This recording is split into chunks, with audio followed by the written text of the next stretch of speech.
Hello again, everybody. This is Derek, and I am coming back at you with another wargaming and miniature video. In today's video, we're going to continue on with our MeG boot camp. Our MeG boot camp is our rules overview / tutorial showing you how to play MeG, which is Mortem et Gloriam. Okay, so we've gone through 171 pages so far of the compendium. I am currently using the compendium edition as our rules. There are newer rules out, like a softback here, which is, this is the Magna and Maximus rules. There is a second one for Pacto. The compendium includes all three: Pacto, Magna, and Maximus. As a recap, we've gone over the introduction, of course, what the difference between MeG, Magna, and Pacto are. We've talked about figures, basing, units, how many figures go on a base, how big the bases are, etc. We talked about forming units using the army builder. And we talked about generals, troop types. We talked about various weapons, even some special characteristics. We didn't go over every special characteristic.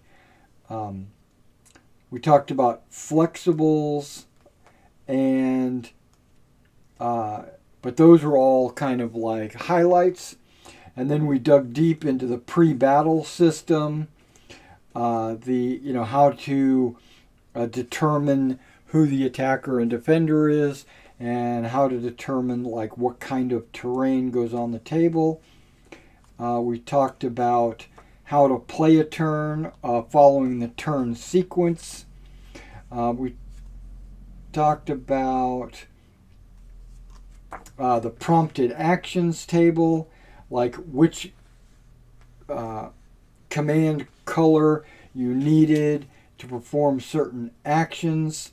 And then we talked about command for your generals.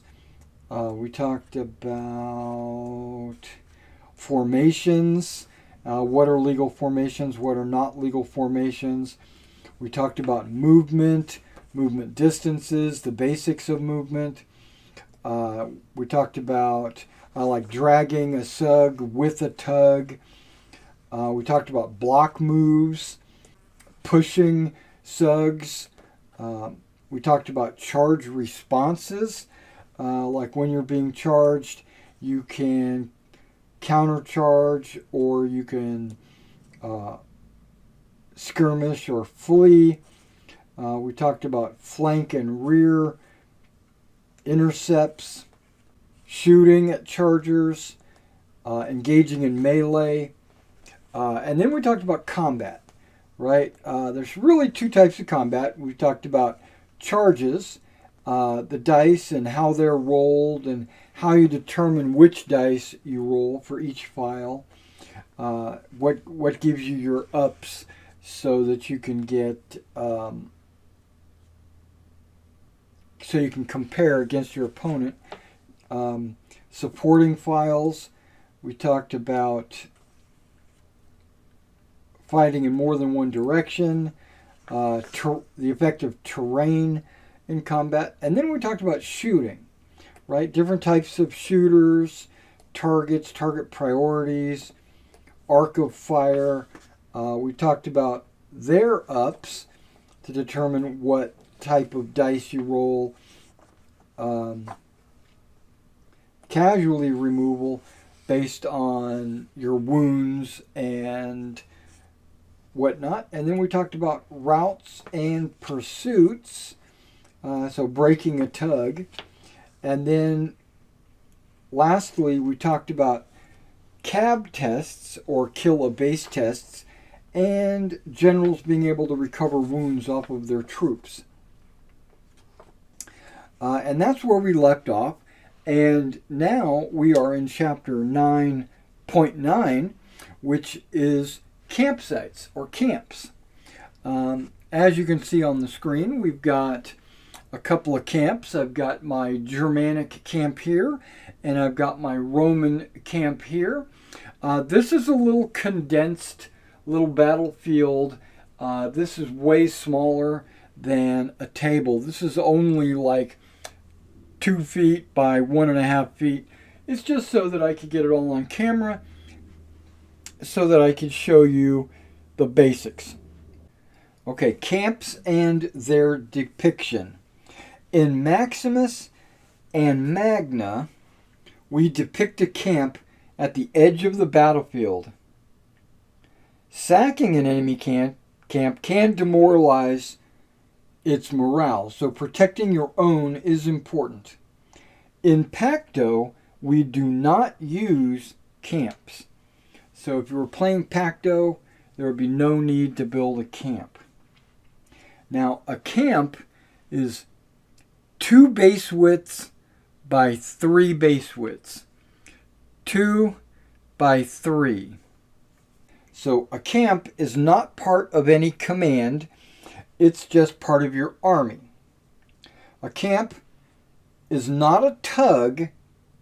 They do not count towards the army size.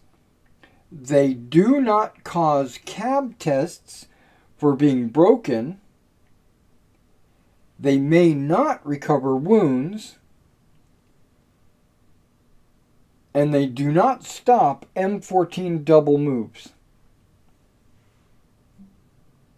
A camp is instead considered to be sacked when lost and causes a cab test on the entire army. So if you lose your camp or it gets destroyed, everybody in your army has to make a cab test. Remember, kill a base test. A camp cannot be shot at, nor can it shoot. Camps exert no close proximity zone and have no flanks or rears. So, you have the 1 base width proximity zone doesn't exist. There's no flanks or rear. It's just considered one solid piece. Camps have a footprint, of which I already mentioned, 3 base widths by 2 base widths, and are best done as a single base diorama, okay, which is what I've done here with my 2 camps. But they represent 3 bases.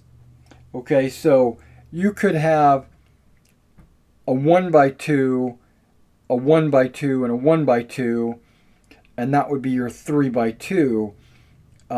If you wanted to do 3 separate bases, you could do that. But there's no real need to do that. So representing 3 bases, but it looks nicer on a diorama piece than it would if you had 3 separate bases. Okay, camp types and quality. Camps can be standard, fortified, mobile, flexible, or no camp at all. So that's based on your army list. So when you go into your army list, it'll tell you what camps you have available. A standard camp has no material barricades and is best represented by carts and tents. These would be your standard campsites. I don't have any palisades built up. I don't have any walls or anything like that. Because that would represent a fortified camp. So a fortified camp has barricades all around it. A mobile camp should have mobile figures on it, like camels, pack animals, and have no fixed items showing. So a mobile camp should not have tents or maybe even a fire. It should just have maybe a wagon, a cart, maybe a couple of camels, maybe pack mules. Basically looks like a little caravan. A flexible camp is deployed as a fortified camp when defending and a mobile camp when invading. And no camp is an option for some armies adept at foraging.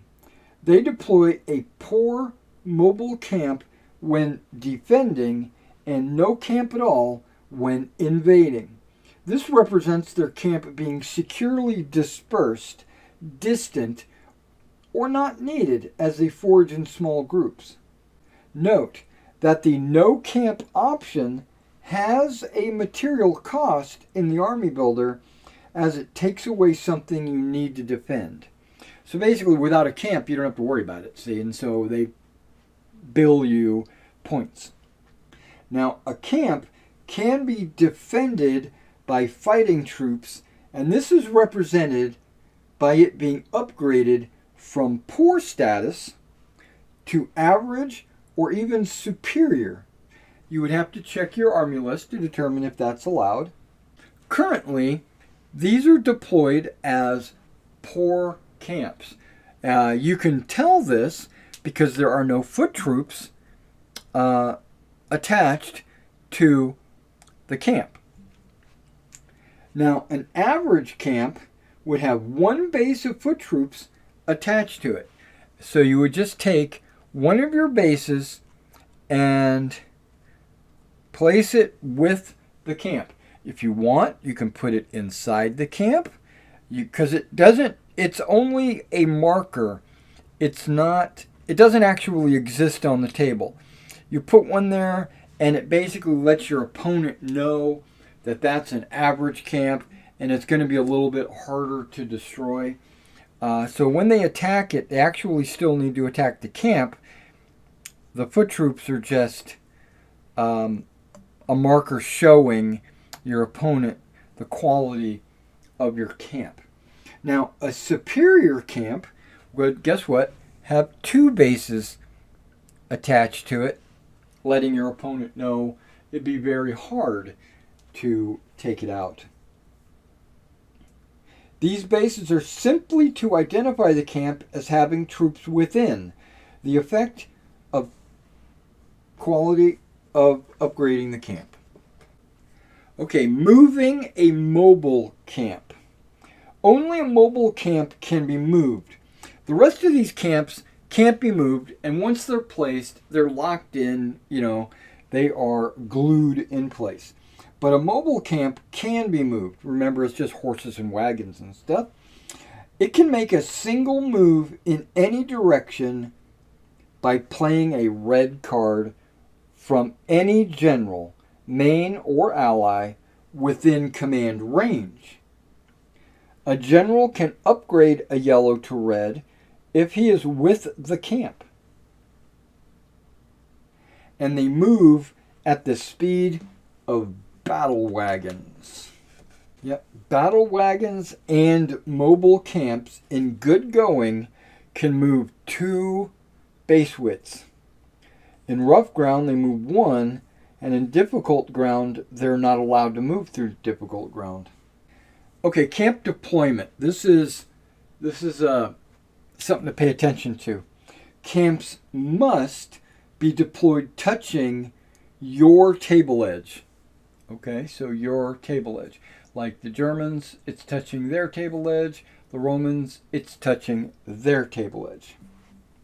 Camps are always deployed as the first item you place, after terrain, of course.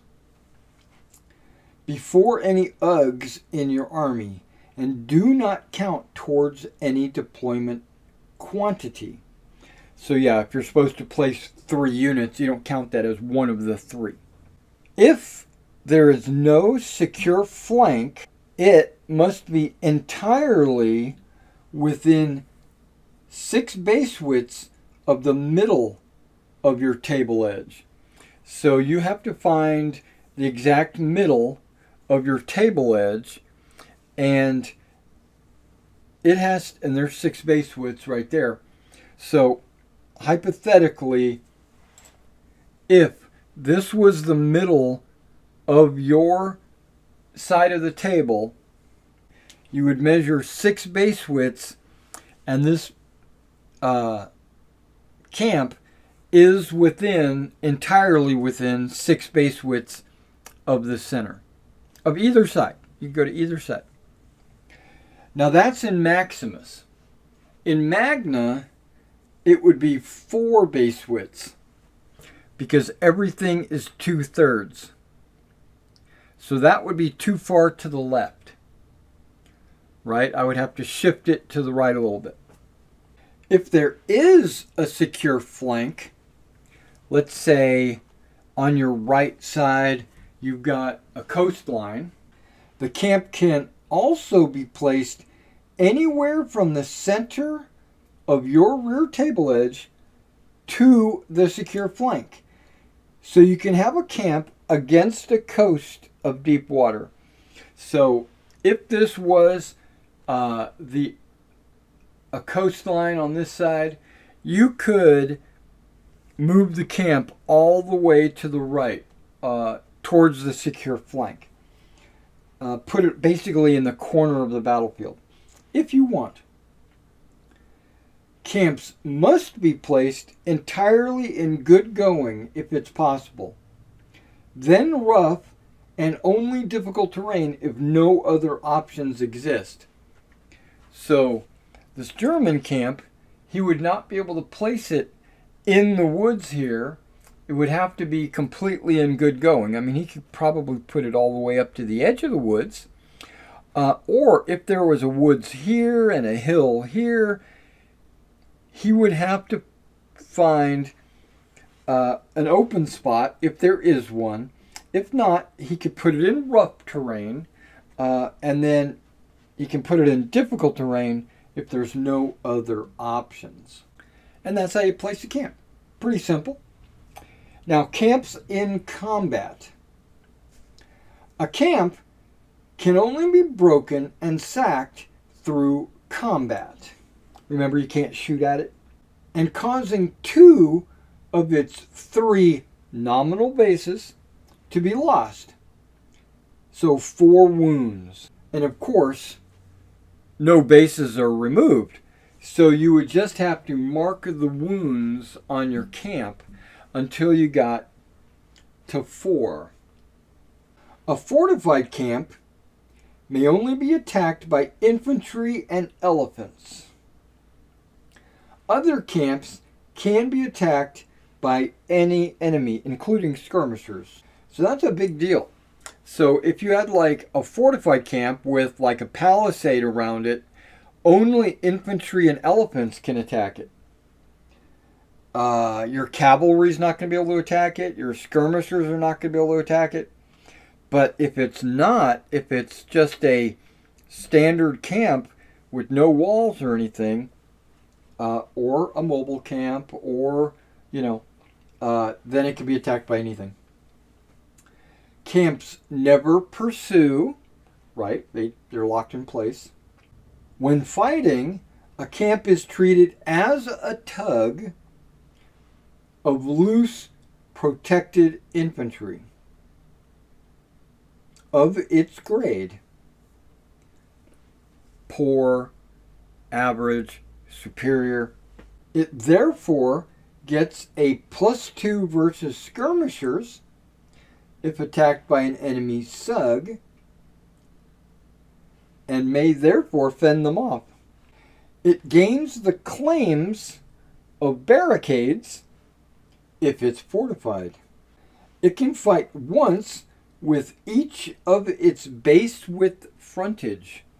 Remember, it's technically 3 bases, so technically it's got 3 files. Treat all of the perimeter as its front, but any free frontage can act as supporting files even if a nominal base has been lost. So even if it had 2 wounds on it, it would represent that it's lost a base, technically, right?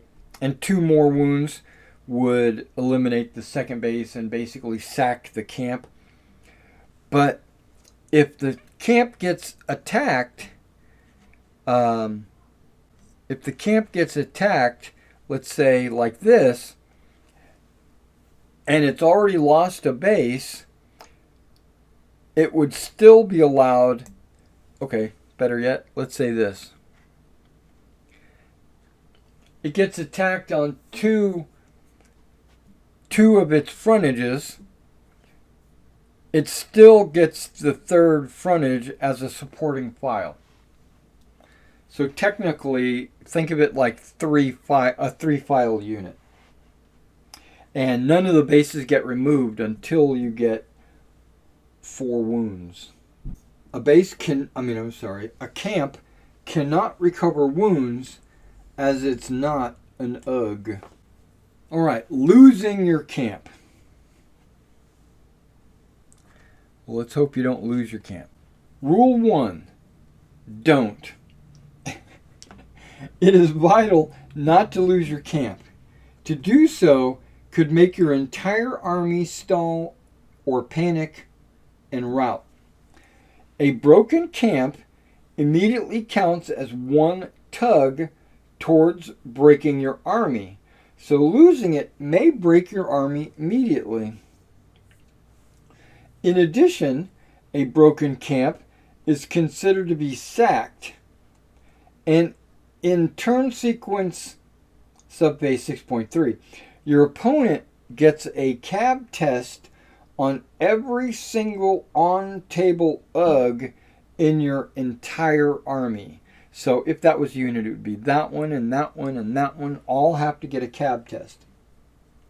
This can be devastating if you're already carrying serious losses from a battle. So like if a bunch of units are close to breaking, those cab tests could put you over your limit and you could break. Note that an S roll from a cab test caused by a sacked camp have occurred after slows have been removed in turn sequence 6.1. So they will affect you the following turn. This can make your troops vulnerable as they hesitate. Okay, so the turn sequence is remove all your slow markers in 6.1 and then roll cab tests in 6.3 because of your sacked camp. And then if you get those S marks, those specials on the dice, if you get one of those results, then it does put a slow on your troops, and then that carries through until the following turn, 6.1. All right, and that is the rules for your campsites. And we're going to have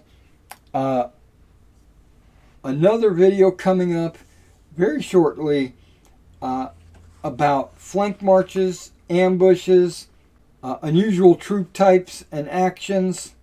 And that would be the end of chapter 9. And then following that, we'll go into some special optional rules. And after that, I do have planned a video where I bring it all together. All right, guys, thanks for coming out and watching this MeG boot camp, learning about camps and all the other rules previously. And so come back in the next video, and I'll catch you then.